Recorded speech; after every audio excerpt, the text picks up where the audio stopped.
Before I talk about that, I do want to give my daily update on COVID. Yesterday, the Department of Public Health reported 2,228 new cases of COVID. That was on a 106,107 new tests that were reported.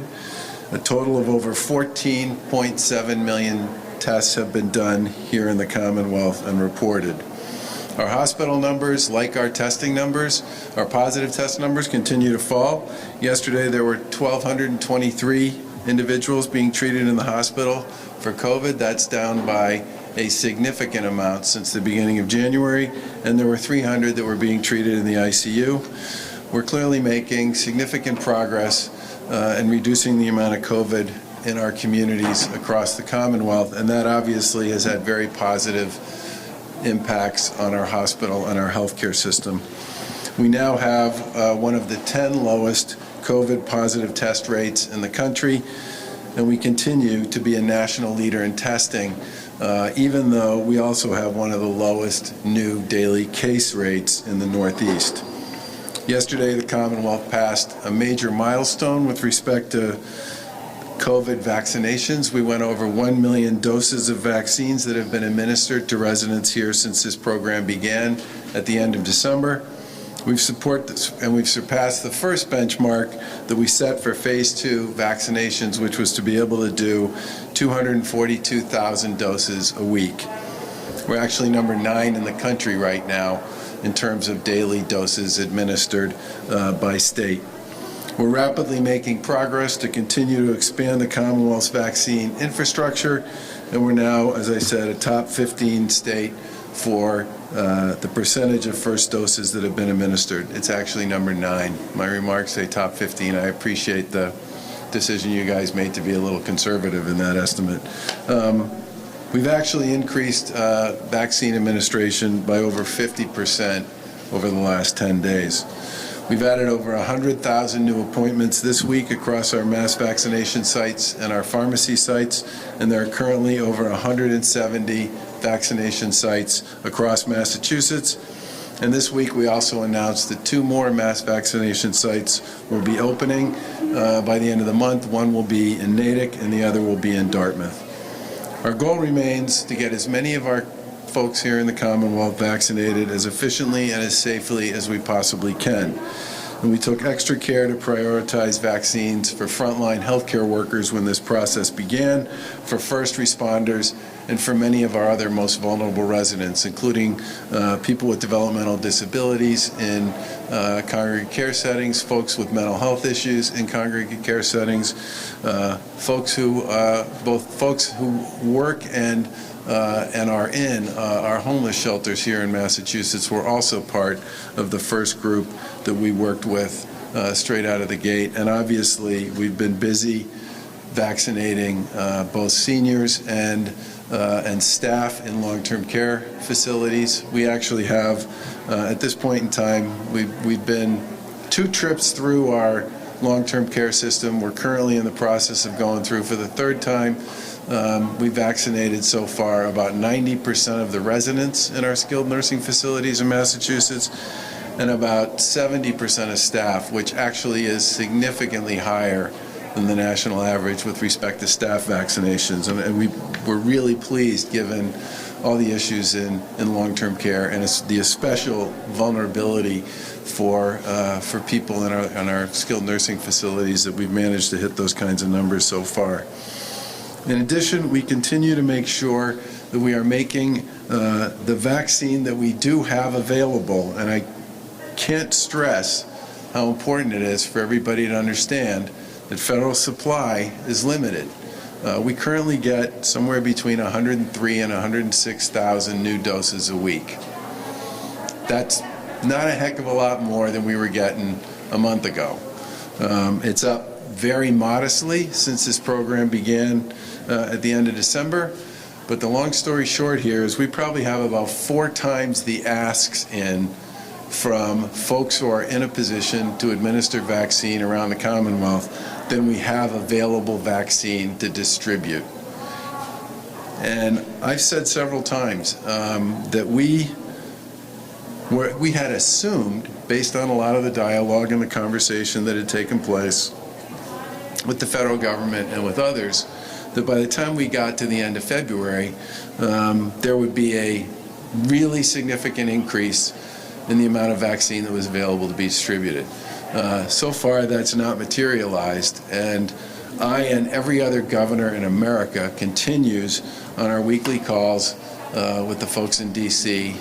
to press them on when we can start to see a significant increase in available first doses. Obviously, the second dose stuff follows the first dose, 3 weeks, 4 weeks afterwards, so that the total number of vaccines that are being administered grows along with that. But what people really want to know is, when is the first dose weekly supply, not just here in Massachusetts, but across the country, going to move from where it is now to a more significant level? The other big issue is visibility into the supply chain.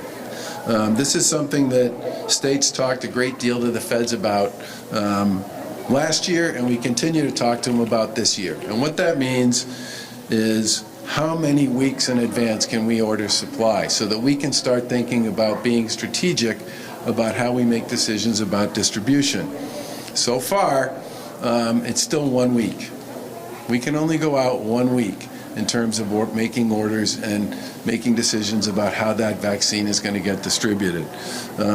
It would be terrific if at some point, and obviously if and when this happens, I'll be the first to announce it, we get to the point where we can start making decisions about ordering and distributing vaccine 2-3 weeks down the road, because that would obviously make it a lot easier for everybody who's on the administration side of this equation to be able to plan accordingly as well.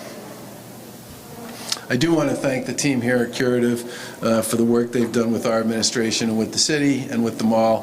Thank you again for your help on these issues to make this as convenient and as safe and as effective an operation as it possibly can be for folks here in Western Mass.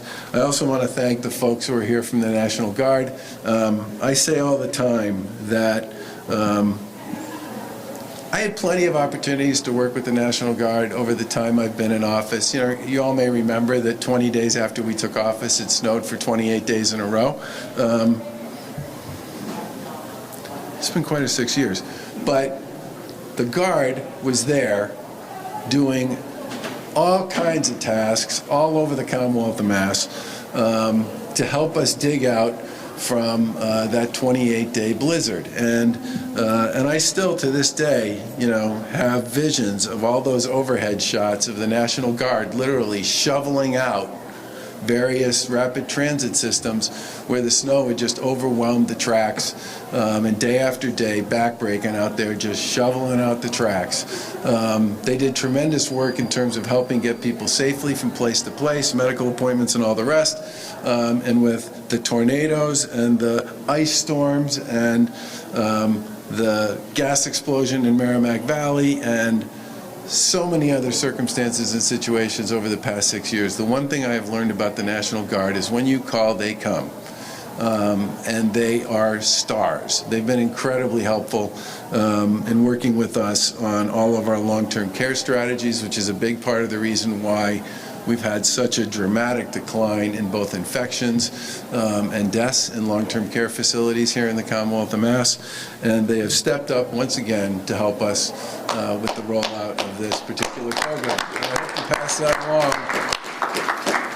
I hope you pass that along to the team. You guys are really special, and I want everybody to know that. Here at the mall, 11,000 doses have been, I have 11,000, is that about right? You said 14?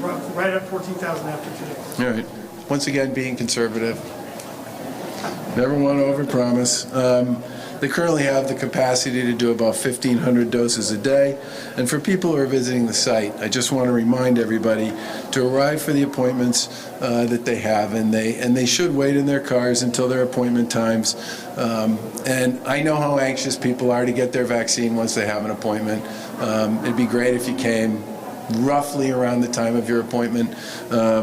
This is something not just here in Massachusetts, but in places around the country. Folks are showing up 90 minutes, 2 hours way in advance of when their appointment is, just because they're nervous and worried, and I completely understand that. But the message that I would give to everybody is, if you have an appointment, your appointment's going to be honored, and the vaccine that you come to receive is going to be delivered to you. And as you can see from what's going on here today, people will take good care to make sure that you get in, that you get checked in, that you get vaccinated, that you wait to make sure everything's fine, and then you can go on your way. And, repeat 3 weeks or 4 weeks from now, depending upon whether you have a Pfizer or a Moderna vaccine.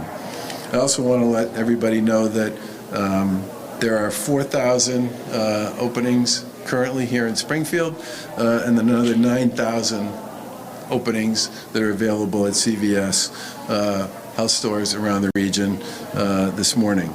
And if you're seeking an appointment, you can go find one on mass.gov/COVID vaccine.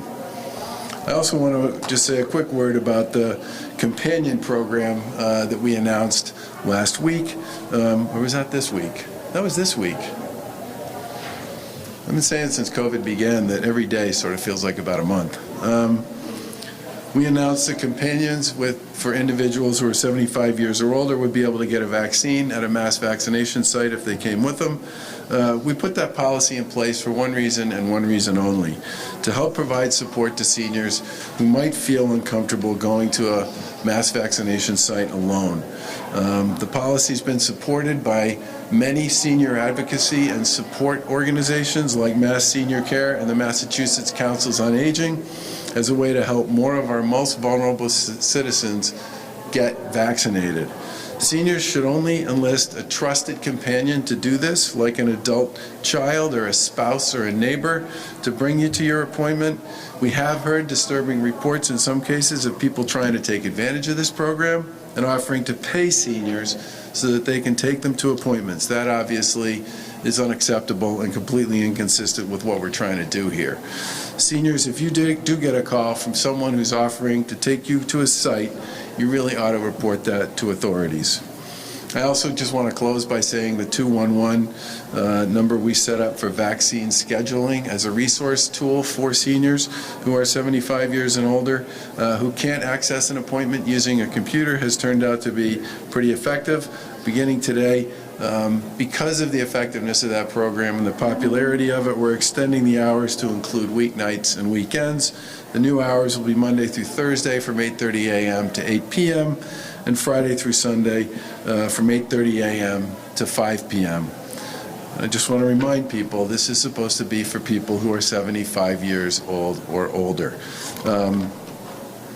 The good news on this is these sites, I can't tell you how much feedback we've gotten, especially from senior citizens and their kids, and in some cases their spouses, about how much they appreciate this opportunity to get vaccinated at sites around the Commonwealth. And almost to a person, the message has been how efficient, how safe, and honestly, how friendly the whole process was. And we look forward to continuing to move forward with the supply that we have.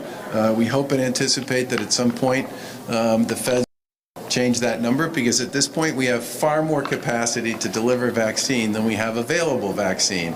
And I would really like to get to the point where we are in the business of delivering as much vaccine as we possibly can, given the capacity we've built to the people of the Commonwealth, because let's face it, this is a big part of helping us get over COVID and put it behind us. And with that, I'll stop, and I'm happy to take questions, and I'm sure the mayor